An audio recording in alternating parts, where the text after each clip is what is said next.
Oh, what a chance for Celtic. The goalkeeper's made a terrible mistake, and Daisen Maeda has set up Rio Hatate, who side foots it into an empty net.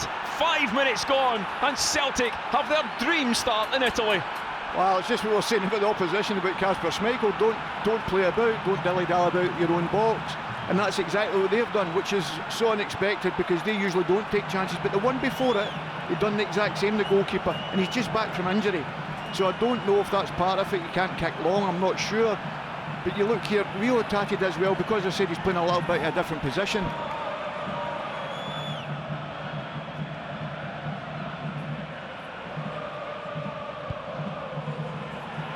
Played forward to Daisen Maeda. If he can get past the last man here, he goes to, hits the deck, gets straight back up on his feet. I wonder if Celtic could have had a chance for a foul there. Chance for Yang though to make it 2 for Celtic. The shot had to be tipped by Skorupski to prevent Celtic from going 2-0 up, as some of the players are claiming for a retrospective free kick. That's actually an excellent save from the goalkeeper, or that would have been 2-0.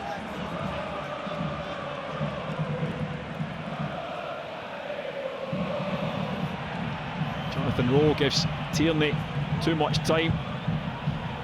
Now McGregor goes for the high ball forward, lands it to the foot of Rio Hatate. First touch just gives the Bologna defender enough time to win it back. Ferguson, who's been largely absent as well, is followed by Hatate, who kicks out.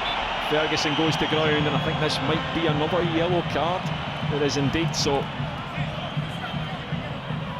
A yellow card for Daisen Maeda, followed up by a yellow card from Rio Hatate. Yeah, you couldn't argue with that. He was pulling it first, which is an automatic book, but then he just has a swipe out here.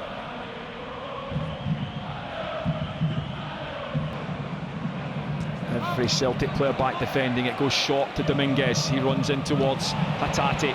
Does he enough to put him off? McGregor's well positioned to clear the ball up and over the halfway line. Out it goes for a throw, and the referee's getting involved again, and it will be a red card for Rio Hatate. He's got an innocent look in his face, but there's a Bologna player down on the ground as the players were chasing back. Did Rio Hatate kick out? Well, whatever's happened, he's been given a second yellow. He's not been given a straight red, so this can't be overturned. Celtic will need to play the rest of the game with 10 men, and Martin O'Neill is furious on the touchline. Well, he's gave the referee something to do here, see, when he does that. Well, the player goes down holding his leg. Yeah, but at the end of the day, Jerry, he should never put himself in that position. Let's be honest.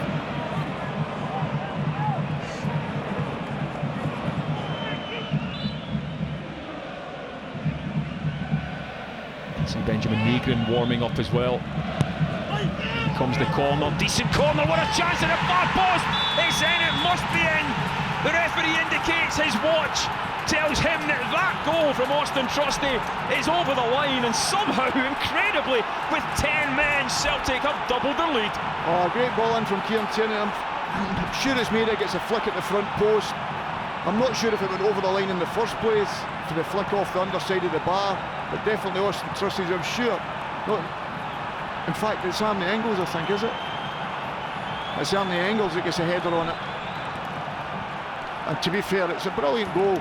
Arnie Engels gets a header, it's going by, Trusty does brilliant to get at the back post. Fantastic work set play, great ball in from Kieran Tierney. Now Rowe, back out wide right it goes. In comes the cross from Morrill. It's a chance, it must be, and it is, despite the arm of Kasper Schmeichel getting in the way. And you have to say it's been coming, and it's Dalinga who gets on the end of the header and gets Bologna a goal. 57, nearly 58 minutes gone, and it's Bologna 1, Celtic 2. A lot of balls have come in for this side of the pitch. Ooh. I think Ooh, it's the second header. I just wonder where he's standing. Is he offside?